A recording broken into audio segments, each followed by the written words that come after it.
విదేశాల్లో చదవాలనుకుంటున్నారా? అయితే విదేశ్ కన్సల్ట్ ని సంప్రదించండి.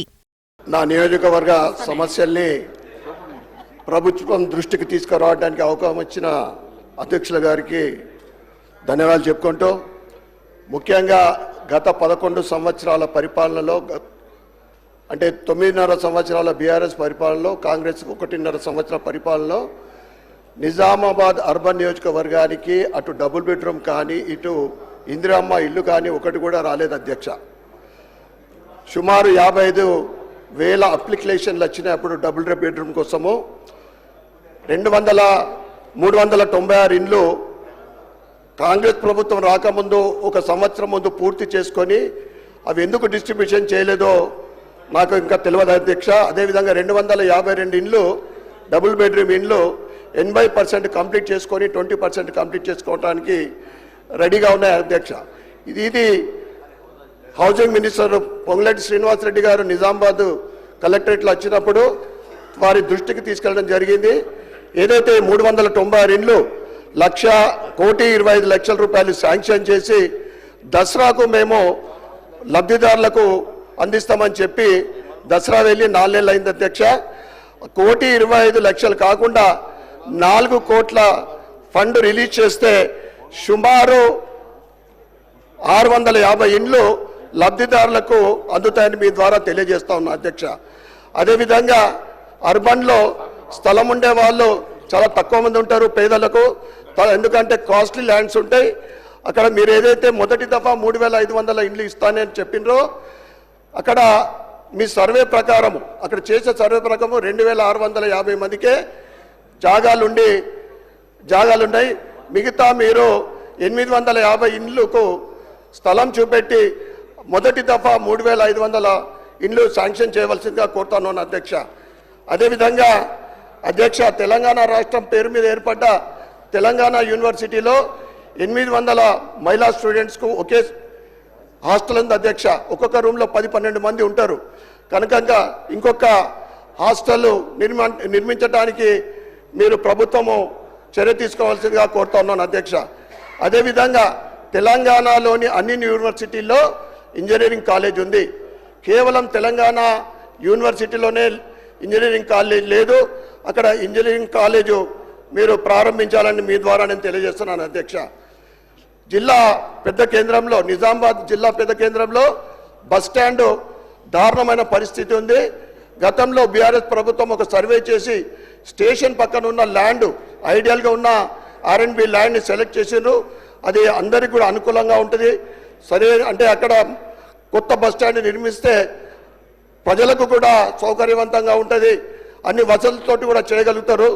కనుక కొత్త బస్టాండ్ నిర్మాణం కోసము మీరు సర్వే చేసి నిర్మాణం చేపట్టవలసిందిగా కోరుతా ఉన్నాను అధ్యక్ష. అదేవిధంగా ఇప్పుడున్న పాత బస్టాండ్ శిథిలావస్థకు చేరుతా ఉంది. వాటికి మీరు వెయిటింగ్ ఏరియాస్, అధునాత పార్కింగ్ వ్యవస్థ, CCTV, డిజిటల్ డిస్ప్లే బోర్డ్స్, బయోటెక్నికల్ కోసము ఫండ్స్ రిలీజ్ చేయాల్సిందిగా కోరుతాను అధ్యక్ష. అదేవిధంగా ఐటీ హబ్ నిజామాబాద్లో ఎట్లా ఉందంటే, అసెంబ్లీ ఎన్నికల ముందు ఆగస్టు 9, 2023 మాజీ ఐటీ మంత్రి ఎన్టీ రామారావు గారి చేతి మీదుగా ఐటీ హబ్ను ప్రారంభించినప్పటికీ అది కేవలం పబ్లిసిటీగా, స్టంట్గానే మిగిలిపోయింది అధ్యక్ష. 600 మంది ఉద్యోగాలకు అవకాశం లభిస్తుందని చెప్పి ఇప్పుడు కేవలం 9 కంపెనీలే అక్కడ పనిచేస్తూ ఉన్నాయి. దానికి కారణం బీఆర్ఎస్ హయాంలో మోసం, కాంగ్రెస్ హయాంలో నిర్లక్ష్యం అధ్యక్ష. నేను ఐటీ మంత్రి గారికి గతంలో ఈ సంవత్సర కాలంలో 2-3 సార్లు చెప్పడం జరిగింది. దానిపైన ప్రత్యేకమైన దృష్టి పెట్టి మా ఇందూరు అర్బన్ నియోజకవర్గ యువకులకు ఉద్యోగ అవకాశాలు కల్పించవలసిందిగా మీ ద్వారా నేను ప్రభుత్వాన్ని కోరుతున్నాను అధ్యక్ష. లాస్ట్ అధ్యక్ష 14 నెలలు కంప్లీట్ అయిపోయి 15 నెలలు అయింది అధ్యక్ష. ఒక్క ప్రశ్నకు పరిమితం అయితే ఒకటే అధ్యక్ష.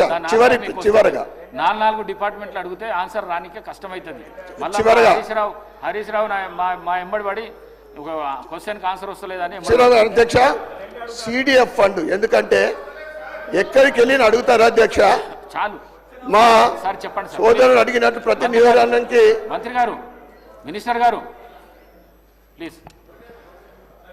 అధ్యక్ష, తమరి ద్వారా గౌరవ సభ్యులు ఏవైతే 5-6 అంశాలు అడగటం జరిగింది అధ్యక్ష, సంబంధిత శాఖ వారికి ఆ అంశాలన్నీ తెలియజేస్తూ ముఖ్యంగా 2BHKకి సంబంధించింది ఇందిరమ్మ ఇళ్లకు సంబంధించిన అంశాన్ని గౌరవ సభ్యులు అడిగారు. నేను నిజామాబాద్ వెళ్ళినప్పుడు గౌరవ సభ్యులు నాకు లిఖితపూర్వకంగా ఇచ్చారు. ఆనాటి ప్రభుత్వంలో ఏవైతే కొన్ని ఇళ్లు కట్టి బెనిఫిషరీని ఫైనలైజేషన్ చేయకుండా కొన్ని అసంపూర్తిగా పూర్తయిన వాటిని కంప్లీట్ చేయడం వాటిని కూడా ఉన్నాయని చెప్పారు. వాటికి సంబంధించిన నిధులు కేటాయించాం. ఏవైతే 2BHKలో కట్టి లేకుంటే అన్కంప్లీటెడ్ అయి ఉన్నాయో వాటన్నిటినీ రాబోయే కొద్ది రోజుల్లోనే అన్కంప్లీట్ అయిన వాటిని కూడా బెనిఫిషరీస్ని poorest of the poor final చేస్తూ కంప్లీట్ అయిన వాటిని కూడా పూరెస్ట్ ఆఫ్ ది పూర్ పీపుల్కి ఇచ్చే కార్యక్రమాన్ని ఈ ఇందిరమ్మ ప్రభుత్వంలో చేపట్టడం జరుగుతుంది. అదే రకంగా నిజామాబాద్ రూరల్కి అర్బన్కి సంబంధించిన దాంట్లో 3500 హౌజెస్ ఏదైతే ప్రతి నియోజకవర్గానికి తక్కువలో తక్కువ మినిమం 3500 ఇందిరమ్మ ఇళ్ళు ఇచ్చే కార్యక్రమాన్ని వారి నియోజకవర్గానికి సంబంధించిన దాన్ని కూడా పూర్తిగా ఇవ్వటం జరుగుతుందని తమ ద్వారా గౌరవ సభ్యులకు తెలియజేస్తున్నాను అధ్యక్ష. సుమన్ టీవీలో మీ పర్సనల్ అండ్ బిజినెస్ ప్రమోషన్స్ కోసం కింది నెంబర్కి కాంటాక్ట్ చేయండి.